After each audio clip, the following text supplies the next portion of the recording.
Hey folks, welcome back to Knick Knack Minis. My name is Tom.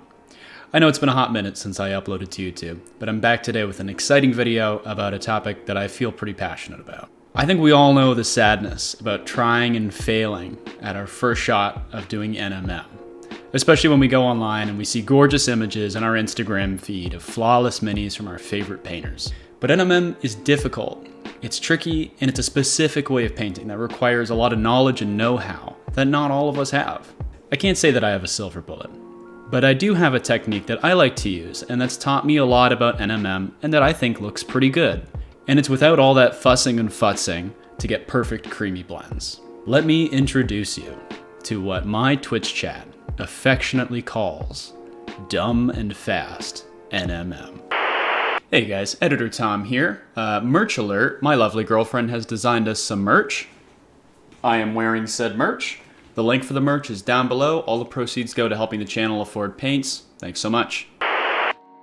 So Grumbles is perfect for a number of reasons, but I'm going to show you my full painting process and how I went about working on him. And hopefully you can learn how to do a quick and fast NMM style without all of the headaches and frustration of really trying to get perfect and creamy blends. So the first thing we do is obviously prime the model. This is unprimed resin to begin with. So I use an airbrush primer from Vallejo to get a nice sticky layer of paint down on the model that we can work on top of. I always recommend priming your models. There is no reason not to prime your models. And if you have an airbrush, using airbrush primer is amazing when you live in the Canadian cold like I do and can't use rattle cans. The next really important step is to put down a zenithal prime all over the model, aiming from the top, but getting around the sides and different angles as well to make sure that you get as much of the zenithal all over the model as possible, while still leaving really deep, dark, nice, rich shadows, because you're going to need those for contrast. So now that our model is primed and zenithal, we're just going to use a nice quick coat of bone-colored paint through our airbrush all over the base to set some tones so that it's a little bit easier to work on it later. This is just Zandri dust through an airbrush that I've thinned down in order to do this quickly. After the base tone, I just quickly take some Seraphim Sepia from Games Workshop and work it into the recesses in order to get some contrast on the base nice and quickly. There are other ways to do this, but because we want to move quickly and we want to get to the good stuff, this is what I chose to do in order to achieve a nice weathered stone look. Now that our base has some detail on it, let's turn to Grumbles the Barconian here. And the first thing that we do in this fast and dirty NMM technique is take a nice bright white ivory or similarly bright tone and go all over the model and paint in the texture and detail that we want to enunciate or that we want to be visible all over the model. Think of this like painting without any color at all. All you're trying to do is set down tones and textures that you think are going to be important for people to see. You can see here that I am touching Grumbles' face to make it look like he has hair all over it. I'm working along the ears to give them good definition. We're essentially reinforcing and strengthening the zenithal with specific details. And this is going to be really, really, really important for our NMM technique later in the paint job.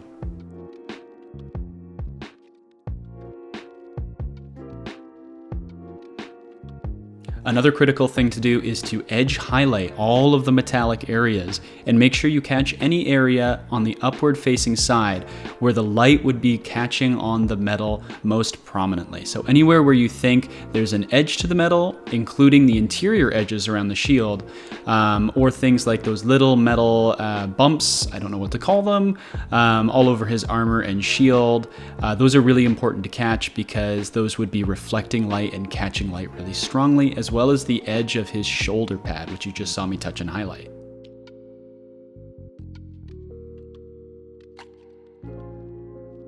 To give you an example about what I mean by texture, here you're going to see me paint the shield, and I'm actually going to be painting on the lines of wood on the shield, mimicking what is already been sculpted and printed onto the model.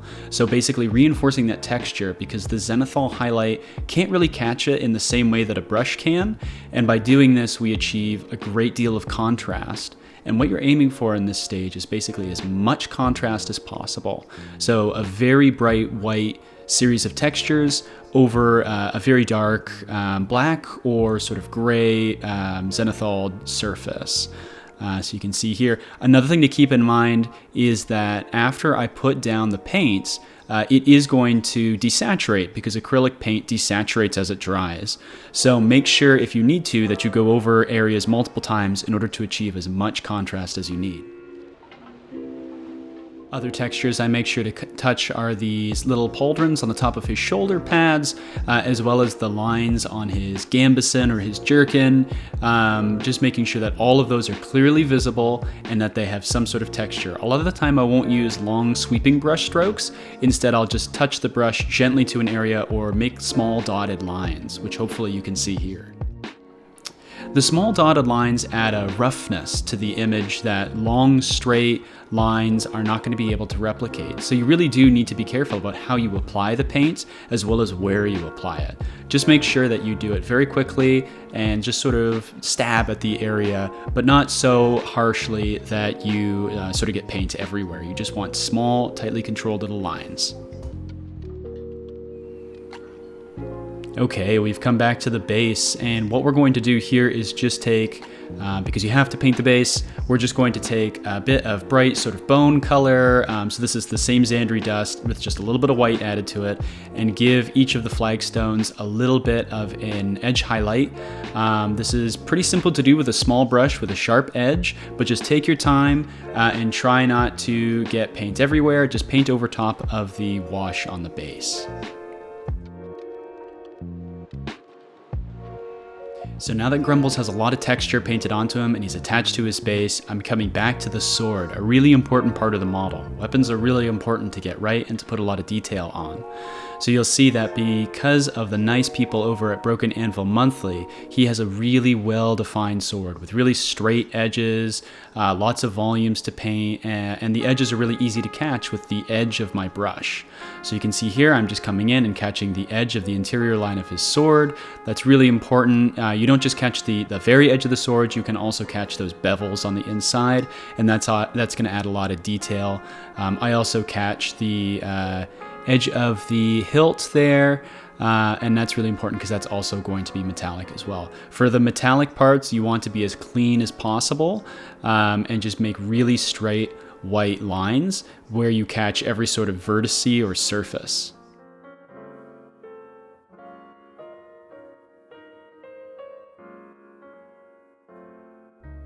Okay, and now the magic starts to happen. This is a thinned down bold purite red from Pro Acryl that I've added a lot of water to. So it's about 3/4 water at this point. And I'm taking this very thinned down glaze and going over 1/2 of his surcoat here. And you can see what's happening is because I've thinned down the paint so much, you can actually see straight through it and you can see all that lovely texture that I've painted beneath it. This is how we achieve the effect that we're trying to go for. Rather than having to paint our volumes or paint on our detail or paint on our weathering, because we did it all beforehand, it's just as simple as adding in some color now using thin glazes all over the model. This is super fast and so rewarding when you've put in so much effort. Continuing here, I use Vallejo Skin Wash, thinned down with a little bit of water and medium all over his shoulder pads to simulate leather shoulder pads. Vallejo Game Air Skin Wash looks absolutely nothing like skin. I cannot stress that enough. Do not use this on the skin of any of your humanoid models. It does make absolutely amazing leather when put over a zenithal. It also makes amazing looking bronze when put over bright steel, true metallics on any weapon. It's a really fantastic paint, just it does not do what it says on the tin. I can't stress that enough. So as we continue, it's as simple as adding these thin down glazes. This is a thin down Leviathan blue contrast paint from Games Workshop, and just color in each of the sections of the model. And we're coming up on the NMM part, which is just as simple as everything that we've done here. It's so straightforward that as long as you put in the effort when you drew in the textures and edge highlighted all the metallic parts, it's so fast and so simple. Watch closely because here's the first NMM that we do, and you can see just how fast and simple it is. I took some thinned down Iyanden yellow contrast paint from Games Workshop. You can use any color you want. A thinned down yellow ink would also work. And just go over the surface. It's nice and transparent, and it makes the sword a brilliant, beautiful yellow that sells strongly as gold when we look at it. This is the secret to dumb and fast NMM, and I think it looks fantastic. And if you are having trouble with traditional NMM techniques, you can mimic what I'm doing here on any model, and I think it will look wonderful. You can also see that I'm dotting the shoulder pads using a Basilicanum Gray that's been thinned down. It's a fantastic substitute for any sort of traditional steel NMM technique. And then I go over all the areas that are going to be steel with this exact same paint. I painted Grumble's face with a series of thinned down browns, yellows, and blacks for the muzzle. I think he looks pretty spectacular, and I'm really proud of it. It's very simple. You can take a reference photo of your dog or a dog that you like on the internet, whatever. Just paint into the darker areas the darker brown, and the lighter areas the lighter browns or yellow. And then around his face I used a thinned down Black Templar in order to achieve the look that I wanted. I think it's really important to say that you don't need to use the same brands or even the same colors of paint as I do. As long as you've made sure that you've painted a lot of really clear texture and that you're painting on color using transparent paints, you can basically use whatever you want. The paints that I'm using here, I'm giving you the names of them, but they're just suggestions, although I really do like all the paints and types of paint that I use.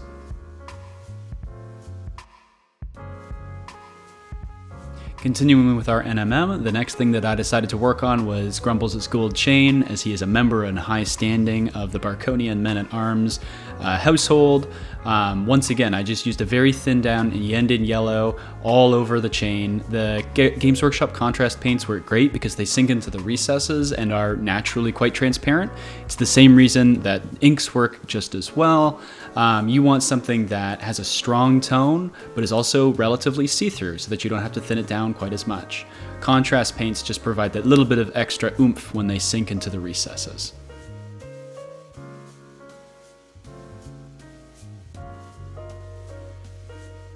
I do take an extra step here and use a light grayish brown tone to give Grumbles' face a little bit of extra detail through some edge highlighting. I also used just a pure Vallejo Model Black to dot the eyes. In regards to the edge highlighting, I think it's totally optional. If you've got a game tomorrow or you're trying to get a lot of figures done quickly, I think these are totally skippable steps, but they do give your model a little bit of extra pop on the tabletop. So they're totally optional, but I really think that it does give a good effect. Once again, using a thin down mixture of Basilicanum Gray, I move on to the steel. Basilicanum Gray is an amazing contrast paint for painting sort of like a dark looking steel, and when thinned down using contrast medium, it goes on like a dream, and I just paint it all over the areas that are supposed to be steel and make sure that the paint doesn't pool in any of those areas just by pulling it away with my brush if I see that it's piling up. The last thing you want is called coffee staining, and it's where too much paint sort of builds up in one area. You want this to go on nice and smooth on very specific areas. And I use the exact same technique on the sword here, and you can notice that the Basilicanum Gray does a great job of piling up in the middle of that sword, providing a darker center that looks very realistic.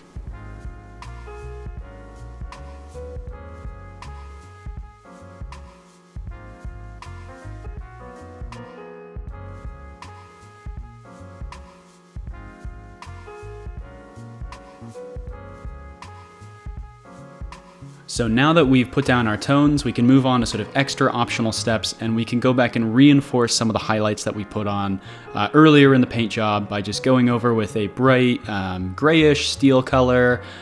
Really any bright gray will do, and we just do a little bit of reinforcing of those edge highlights, as well as dotting some of the areas that would be catching more light. So the top of each of these studs on his shield are definitely places that we want to put a tiny little highlight on, and then just using the belly of our our brush going around any of the edges of the things that are supposed to be steel on the model.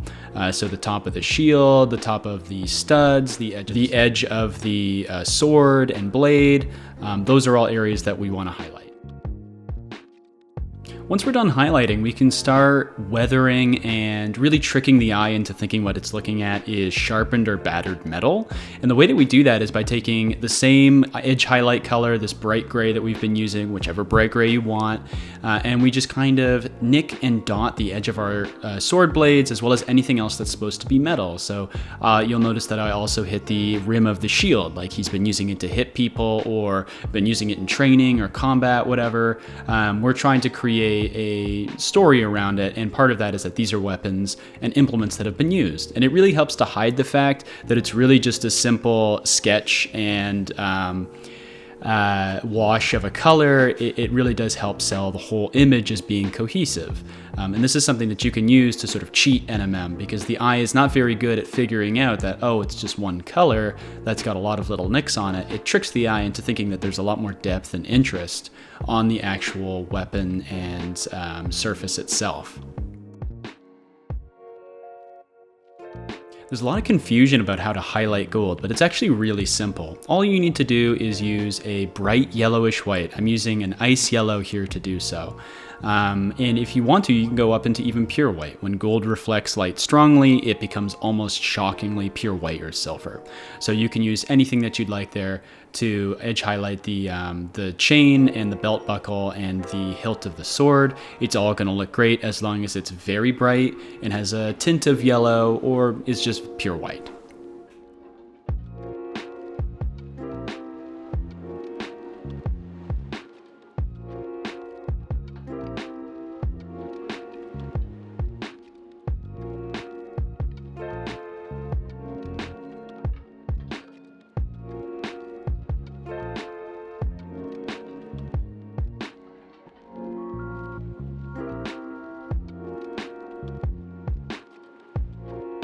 And with that, the model is done.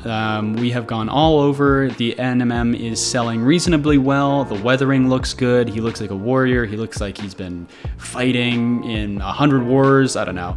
He's just a very fun model that was really, really, really great to sort of practice this technique on and to get a general understanding of how light and NMM work. Because basically what you've done here is you've trained your eye to sort of look for things that will sell as NMM, as well as building up your understanding of light and how the transparency of colors work and how underpainting can work. So here we are at the end. We've got a beautifully painted Mini that uses non-metallic metal style, but doesn't rely on the heavy blending and understanding of light that we typically come to associate with this incredibly demanding technique. I encourage you to use this as a jumping off point into doing more intense NMM and to understanding the way that light works on the model, but you don't have to. If this is something that you think you want to employ on other models, I highly encourage it. Like I said earlier, it's basically a speed painting technique.